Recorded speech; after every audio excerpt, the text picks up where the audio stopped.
黃議員，好，主席，因為時間問題，我想繼續，因為我第2.9、2.10都相關。2.9一開始咧就話根據現行做法啦嚇，咁我想問，即係有一堆嘅因素都會被考慮為額外嘅因素，咁有2.9嘅 A 1、2、3、4羅馬數字，咁我唔詳細講啦。點解呢一啲嘅額外因素係冇被納入去呢個嘅指引，又冇話俾啲委員會聽呢？咁樣去頭先講啦，因為我第一個問嘅話就係頭先個樓宇揀選委員會佢哋嗰個嘅意見係究竟係真係純粹一個意見，定係其實係 persuasive 係重要嘅？因為如果我哋係根據呢啲嘅因素去揀選嘅時候，而委員有沒有被告知嘅時候，咁其實委員係好難以一個客觀嘅標準去揀選嘅。咁我想問下點解冇納入去有關指引，同埋點解冇話俾委員聽？何處長，主席請我請副處長回覆。好啊，吳副處長。我諗講少少啦，其實就行咗強制驗窗之後呢，正呢就係實際操作呢係面對到一啲困難。例如點解我哋要再考慮呢啲因素呢？就係因為我哋係用一個 building basis， 即係成棟樓出嘅。咁成棟樓出嘅時候呢，固然就有人先後腳啦，即係有啲做咗，有啲未做。咁但係又跌窗，跟住中間發生咗。咁發生咗之後，我哋又見到其實有啲成棟樓其實仲有啲未處理嘅。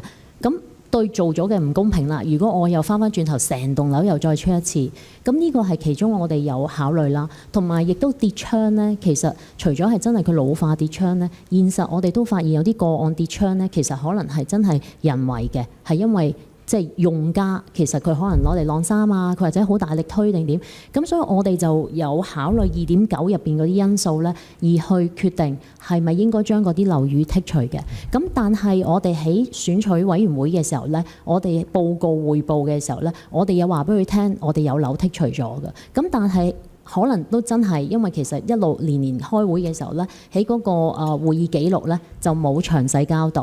但係我哋因為去做嗰個開會嘅時候呢，我哋會有個 PowerPoint present 俾佢哋聽嘅。其實係佢會知道我哋揀咗咩樓，邊啲樓我哋曾經剔除，咁就整體一個 list 咧去 send 俾啲即係嗰啲委員去考慮嘅。咁呢樣係有做得不足咯。咁我哋其實就會係喺之後嘅選取委員會呢，其實會清楚交代翻成件事，我哋係咩原因剔除，而希望佢哋俾到意見我哋咁。OK。好，委員。好，主席，我想確認一下佢講嘅現行做法，你哋係咪有一個 black and white 有一個白紙黑字寫出嚟㗎？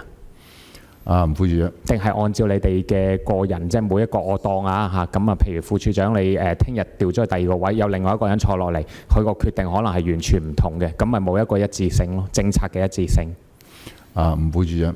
正其實係真係我哋個指引冇，咁但係咧就一路去做呢個選取委員會咧，其實我哋本身去準備嗰啲文件啊，我哋做嗰啲 PowerPoint 啊，全部都其實有記錄嘅。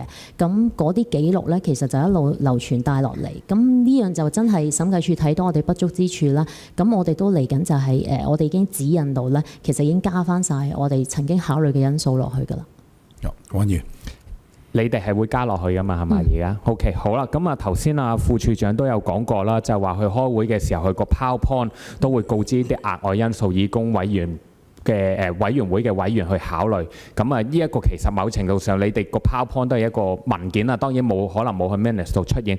但係呢個同我去見到2.10段呢，就話呢啲額外因素。2.10段就話，此外屋宇署沒有按照揀選機制 B 選取樓宇時考慮嘅額外因素納入其指引內，逗號，亦沒有把該等額外因素告知選取委員會。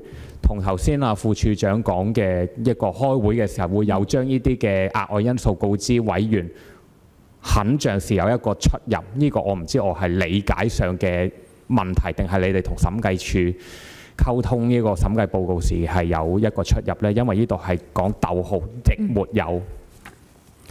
吳副處長。好，因為真係所講嘅書面白紙黑字咧，其實係真係冇記錄嘅。咁對我哋嚟講，即係其實去開會嘅同事咧，咁佢係喺個會議上佢有去陳述，但係冇記錄，咁始終係我哋做得唔妥，咁所以我哋係會接納，就真係會之後會加翻晒喺指引咯。黃議員。我哋俾多少少時間啦，主席。我明白，你哋頭先講就話佢會議度有陳述，咁啊頭先有講過話 PowerPoint 有講有陳述同 PowerPoint 有講係有告知委員呢啲額外因素，同個審計報告話沒有把該等因素告知委員，呢度冇講話係白紙黑字，係兩回事，即係有發生過係有，冇正式記錄係另外一回事。或者我可唔可以問審計處處長，佢哋有冇去你哋嘅審計團隊溝通嘅時候，有話俾你哋聽，佢哋係曾告知委員，或係有一個簡報告知委員呢啲額外因素呢？處長。多謝主席。如果有講過，我哋會寫喺報告書。咁如果而家你見個報告書2.9咧，文字上我哋係冇收過類似嘅 information 嘅。咁可能佢嗰陣時有其他原因未講俾我聽啦。咁而家就 report 翻俾議員你哋聽。黃議員。我想問你哋出審計，我再確定一次啊，處長，因為你哋審計報告都有講話係有關嘅局方即係有關嘅部門係已經係確認晒你哋嘅審計報告內容，佢係有冇提出過任何意見呢？對於呢個2.10段，佢提出嘅意見我哋已經擺晒落去㗎啦。文字上冇嗰啲就冇其他意見。黃議員。主席，我係好想跟進呢一點，因為我哋嘅審計報告其實係一個正式嘅文件，同頭先局方講嘅嘢好似出入都幾大，因為呢啲我哋都係公眾會睇到，我哋亦都係要監察政府。我想問下呢度係發生咗咩事？我諗其實黃議員想講嘅重點就係、對於你哋去回答審計處處長嘅時候呢，好似呢啲嘅問題，你哋係有冇白紙黑字寫低，同埋其實有冇講過分別？因為你有講過，起碼其實佢哋都知道你哋嘅諗法啦。而你等副處長一路去演繹嘅話呢，其實都係講緊之前其實你哋有講，不過只不過係冇記錄嘅啫。咁但係而家係黃議員。係，多謝主席。我加一句嗱。即係呢個事情，我諗對雙方都要公平，因為我哋坐喺度嘅時候，我哋就係睇究竟個審計報告文字，因為我唔係落去坐睇文件嗰個啊嘛，我哋都想對屋宇署係公平。如果有嘅時候，你話翻，或者甚至乎會後提供翻相關你哋講過、提交過俾委員會嘅簡報 PowerPoint， 我覺得呢個亦都係要對屋宇署公平。如果你哋真係有做過嘅時候，你哋應該要話翻俾公眾聽咯。所以我諗喺呢度係揾出個事實嘅真相。處長，何處長。好啊。